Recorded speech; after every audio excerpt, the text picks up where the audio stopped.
शैक्षणिक विषमता निर्माण करणे. जर एखाद्या जातीचे, समाजाचे किंवा राष्ट्राचे अस्तित्व संपवायचे असेल आणि त्यास आपल्या वैभव, गौरव, ज्ञान, इतिहास, आकांक्षा यापासून अनभिज्ञ ठेवायचे असल्यास त्यांचे शिक्षणाचे दार बंद करून टाका. त्यांचे साहित्याला नष्ट करून टाका. म्हणजे ती जाती, राष्ट्र व समाज नेहमीकरिता दास बनून जाईल. आर्य ब्राह्मण कुळातील मनुष्य हे चांगल्या तऱ्हेचे माहीत होते की भारतातील मूळ निवासी अजय आहेत. राष्ट्र आणि संस्कृतीही प्रबळ आहेत. जर आपली संस्कृती या अजय आर्यांना लक्षात राहिली तर हे केव्हाही क्रांतीची बिगुल वाजवू शकतात. त्यामुळे अनार्य आदिवासी जे हिंदू वर्ण व्यवस्थेत चौथ्या स्थानावर शूद्र वर्णावर ठेवले होते त्यांना नेहमी करिता दास बनवण्याचे हेतूने त्यांचे ज्ञान आणि शिक्षणाचे दरवाजे बंद करण्यात आले होते. त्यांच्यावर कडक बंदी लादल्या गेली होती. शिक्षण जे जीवनाला आणि सर्वत्र जगाला समजण्याचे ज्ञानरूपी नेत्र देतात आणि विवेकशीलता जागृत करते त्यापासून शूद्र दुरावला गेला. यामुळे शूद्रातील मनुष्य अंधकारात पडला. आपल्या सुखासीन मार्गाच्या शोधास विसरला. अधिकाराची ओळख विसरला. त्याचे आत्मबळ नष्ट झाले आणि तो नेहमी करता दास्यतेला अविभाज्य अंग आणि ईश्वरीय देणगी मानायला लागला. शिक्षण संबंधात मनुस्मृतीत वैधानिक व्यवस्था पहा. मनुस्मृतीनुसार शिक्षणाचा अधिकार ब्राह्मणांचाच आहे. ब्राह्मणांनी क्षत्रियांच्या शिक्षणाचे अधिकार त्यांच्या तलवारीच्या भयामुळे मान्य केले आहे.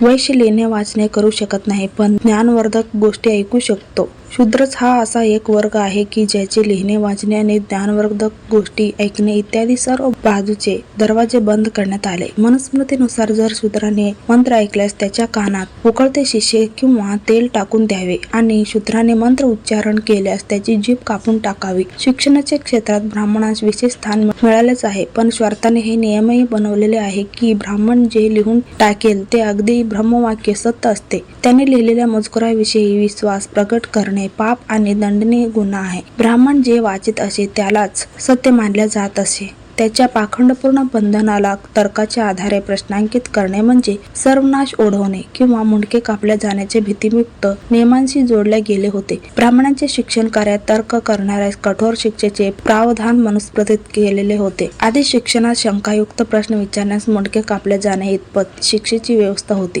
संस्कृत ही एक कठीण द्विमार्गी भाषा आहे. ब्राह्मणांनी या भाषेत देवभाषेची संज्ञा दिली आणि याच भाषेत दुष्कृत्य आणि कलुषित भावनांची लिहिणे वाचणे केले आणि त्यांचे वाचन पाठांतर आपल्याच वर्गापर्यंत सीमित ठेवले. संस्कृत भाषेला देवभाषा संबोधून त्याला जनसाधारण भाषा बनवू दिले नाही. कालिदासाच्या अभिज्ञान शकुंतलमच्या रचनेत राजा आणि ब्राह्मण संस्कृत बोलतात तथा दास, दासी, शूद्र, अनार्य प्राकृत भाषेचा उपयोग करतात. यामुळे हे स्पष्ट होते की त्या काळातही जनसाधारण लोकांची भाषा संस्कृत नव्हती. या प्रकारे शैक्षणिक क्षेत्रातही असमानता ठेवण्यात आली ज्याच्याकरिता मनुस्मृती जबाबदार आहे. शिक्षणाला बाधक ब्राह्मणांची भाषा संस्कृतने समाजात समानतेला व ज्ञानाला बाधा उत्पन्न केली. येथे हेही विचार करणे आवश्यक आहे की संस्कृत भाषेचे आज काय औचित्य आहे जी एवढी कठीण असून तिला 1% भारतीय सुद्धा जाणत नाही, समजत नाही. याकरिता 1 करोड रुपये नष्ट केले जाते. रेडिओ आणि दूरदर्शन बातम्या व अन्य कार्यक्रम दाखवले जातात. रेडिओद्वारा शिक्षण दिले जाते. या गोष्टी